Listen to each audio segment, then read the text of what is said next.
told me there is a lot of activity getting ready to go down right now.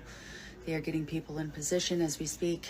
I had a follower reach out to me regarding the military base that she lives on, and she said that there is a lot of activity there.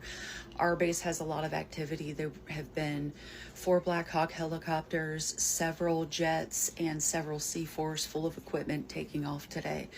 I'm hoping that today is the day. What is up, everybody? Welcome back to the UP Oddcast, where we have an assortment of odd videos to go over with you guys today. Would love to hear your thoughts on it down below. We're trying to knock the dust off of this old channel, so just bear with us. Some of my takes are probably mistaken. Just a guy trying to get a temperature check, a vibe check of what's going on out there. This is another X review. So bear with us. Subscribe if you haven't. Make sure to like the video if you like it. Share it with a friend. And let's go ahead and get into it today.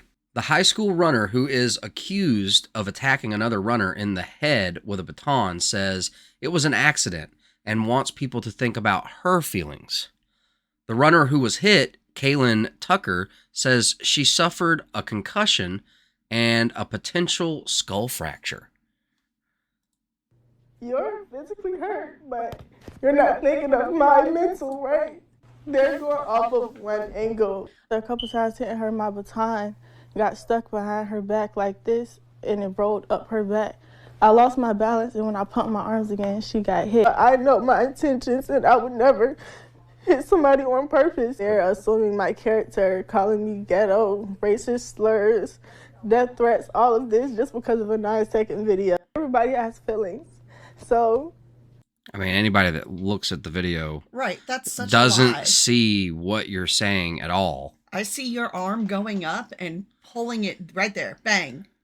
Bang. Like, no, I don't believe you. I'm sorry. Anyway, I just thought that was an interesting tidbit, and I wanted to share that with you. A slight little update for the high school track indoor championship. Okay. I'm more upset now than I was when we watched it yesterday. Well, the intention is not to upset anyone. Well, no, but I'm just saying that, like, wait a minute. So you attacked this girl and now you want me to feel sorry for you? Well, it's just the mindset, popular culture, avoiding accountability, just your modern day, reject modernity. Where are we these days? Like what in the world? I mean, she's talking about people being mean to her. That's kind of what used to happen. I mean, like, I'm not saying it's good, but it's like, you're really going to act innocent? Right. Everyone can clear day see. This girl. But if you look at the role models with LeBron James, there was just a video going viral of him, some other opponent on another basketball team, like, touched him, and he goes, oh, and he, like, falls down to the ground and, like, takes a minute to look hurt. It's like, and he does that all the time. A lot of them do it all the time. One, I think it's because of they can, like, sue or something like that. Like, they're very quick to sue. If you ever watch soccer, like, over in Kelly's neck of the woods in the UK, the football, right. The other kind of football, those guys, if they get hurt, they start, like, throwing their arms out like a little toddler, like, acting like, I mean, I've seen it, but I always just thought it was to get the refs to make a call. I didn't something realize like that. They were really it's either lawsuit or the refs, right, or, like, something to do with the rules. I don't understand it, but I know that the, like, sports celebrities, it's become mainstream that some of the big guys, that a lot of this generation and these athletes look up to. The professional athletes, they have this sissy play. And now, I'm not saying that the girl that got hit is doing that. What I'm saying is, like, she is immediately avoiding, like, accountability, as if, like, this, let me tell you what happened. You know what I mean? I'm a victim in this. You see, this girl was this is messing up my head. It seems like somebody else's head got messed up. Right. Happening now. Workers are dismantling the Black Lives Matter plaza near the White House. The world is healing, says Libs of TikTok. I just feel like if it was really, really important, it wouldn't be on the ground. Valid. I think it was only a matter of time with him being in town. I could say a lot, obviously, because we followed this movement for so long. in the early days of this channel. It's kind of where we got our start. And it's like, you know, well, what I was thinking was, it reminds me of the saying, empty pockets. Right. Right. Which is, you got all up in a hoopla, emotionally charged, okay, which is an issue the left has, being easily emotionally manipulated, okay? That's the thing with living with your heart on your sleeves and stuff. And once it gains some traction, you know, the elites never let a good crisis go to waste. So once they saw that first apartment complex burning, or that first police precinct or AutoZone or liquor store, all in Minnesota, or what was the name of that first town? Minneapolis, I suppose. You know, never let a good crisis go to waste. They said, holy crap, you know, this is on fire. Well, you know, and I remember when this first went up and people were doing burnouts on it, weren't there people that were literally like having physical reactions, like falling out? Or I must be thinking of the you might be thinking of the burnout on the rainbow painting on the ground. But I'm just saying, what a scam of a movement, where you've got a bunch of Antifa and, you know, hardcore left wing, and some of them not even that hardcore. But there were layers to it, just absolutely taken advantage of. Empty pockets. All this mass, I mean, almost every 50 state. I mean, almost all 50 states. Not all 50 states, but the lower 48. Like, they were in Alabama, Florida. I mean, we were following protests, the BLM specific protests, all over the country for, like, you know, months, hours a day, like 16 hours a day, all my waking hours. You know what I mean? And covering it live. And what a sham. Empty pockets. All that for what? Empty pockets. You know, taken advantage of. And I think that the left, you know, they've got a record with that. They need to be careful. I mean, they socially organize quickly, but they do no vetting on who is in charge of this, where's the funding come from. They don't even care. They're just like, you know, hey, money. You want to give me $1 million for something I'm not even $1 million. I'm talking about the foot soldiers. Some of them, like right. Antifa folks, they were getting paid. So the streamers definitely were getting paid. So they had like a financial incentive to go out there, and the people who were out there had an incentive to show off their pride or their care in violent ways in front of the cameras. Anyway, I mean, just a crazy subject to pull up. Sorry. Crazy. So crazy. I mean, this is very befitting. Okay. And I think it's a long time coming. You know what I mean? This was a sham. All right. Wars and rumors of wars. So what I mean by that is, Zelensky was recently at the White House speaking with Trump. It didn't go great. Okay. At least not for Zelensky.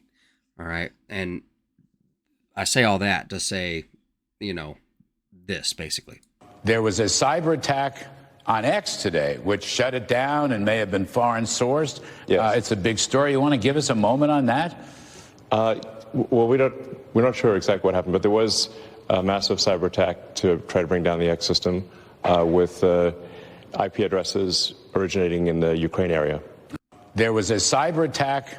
So I was unaffected by it, but that's not my point here. Is that it's funny that now all of a sudden we're, you know, it didn't go well in that meeting, and now the man running Doge and everything, doing such a great job, okay, all right, at, you know, cutting waste and, you know, doing what's needed to happen for a long time, is now having this happen. I just think it's convenient. Either it really is coming from the Ukraine, and that would be very obvious, like, you know, or, you know, I'm sorry, my tinfoil hat gets in the way of my thinking sometimes, and I'm trying to figure out, like, who has the most motive? Well, it's like, you know, is this his punishment for his attitude? Because, like, now we could be setting him up to be, like, I don't know, you might see Russia and USA join forces, you know, especially after you learn the history of basically how the states divided after the fall of the Soviet Union, and how if essentially one of those nations could not defend itself, that it was to be reabsorbed back to Russia. So, like, actually, I mean, this is probably really hot take. Putin's showing lots of restraint. I mean, I know that, you know, it's been kind of slippery, you know, with the bombings and the fighting and all that. But I don't know. You see pictures and videos coming out of Ukraine like all the time. There's like people in Lambos going to nightclubs, going to beaches. Like there's nothing going on. And the other types of videos you see is homeboys getting kidnapped to be conscripted into Ukraine military. So it's like, what's really going on? You know, what's really going on? These are just my thoughts on it. What are your thoughts? Exactly the same. I don't know. So wars and rumors of wars. I'm not saying that we're at war with Ukraine or anything like that. That's absolutely not what's going on here. It's just Elon Musk saying, hey, X got shut down. The IP addresses were somewhere in the Ukraine area. Must be Russia trying to frame Ukraine, right? That's all we know right now. All right. I am not necessarily a non-believer, the Q, right? So they have an entire, so that's like the right wing side. Then the left wing side is the Blue Anon. Okay. Blue Anon says that her insider told her that there will be a military coup happening soon. Do you really believe that? I mean, but look, I'm just going to say it like this, okay, to the people like me who heard about the QAnon stuff and were like, I'm not drinking that Kool-Aid. You know what I mean? Well, I'll be honest with you, man. Like the first month after Trump's been back in, I'm kind of sitting over here scratching my head like, maybe there was a plan. Okay, at the very least. At the very least. Okay, because they were all over here like, trust the plan. You know what I mean? Trust the plan. And sure enough, I'd say there was a plan. It seems like and I'm not even one of those folks. So like, anyway, let's hear what this Blue Anon person has to say. Insider just told me there is a lot of activity getting ready to go down right now. They are getting people in position as we speak. I had a follower reach out to me regarding the military base that she lives on, and she said that there is a lot of activity there. Our base has a lot of activity. There have been 4 Black Hawk helicopters, several jets, and several C-4s full of equipment taking off today. I'm hoping that today is the day. However, it may be tomorrow, but it looks like they're moving very quickly and they're taking this seriously. So be on the lookout. I will update you as soon as I can. Insider said it is time for us to initiate. Okay, so let's do this, guys. Let's do it. Okay, guys, quick update. Let's do it. Wait. I'm a little concerned. They are very good at organizing and planning and gathering. So what are they going to start yelling in the streets and screaming? I mean, like, so this is going to be some left-wing military coup, or, because she's all like, let's do it, guys. It's time to do it. 1 month in, it's time to do it. Right. Golly. This has gone far enough. Okay. All right. Well, I would say if I had put very little stock into the QAnon situation, I have put even less in the Blue Anon situation. I'm going to go ahead and say that if you look at your record with the Black Lives Matter movement, your guys' ability to organize is good, but your ability to research your cause or the validity of your cause, you know, you guys need to just back off from causes and just maybe work on, you know, everything. I don't know. I'm just counting how many piercings she has. How do you scare somebody that puts that many holes in their own head? That's a good take. It's pretty easy. It's believe it or not, all you gotta do is start talking about Trump and what he's doing, and they get pretty scared. I don't know, man. I don't know. Well, my friends, that is all we have for you today. Again, if you haven't subscribed already, please subscribe. Smash the like if you like today's video. Be sure to share us with a friend. Thank you so much for joining us. We'll catch you guys on the flip side.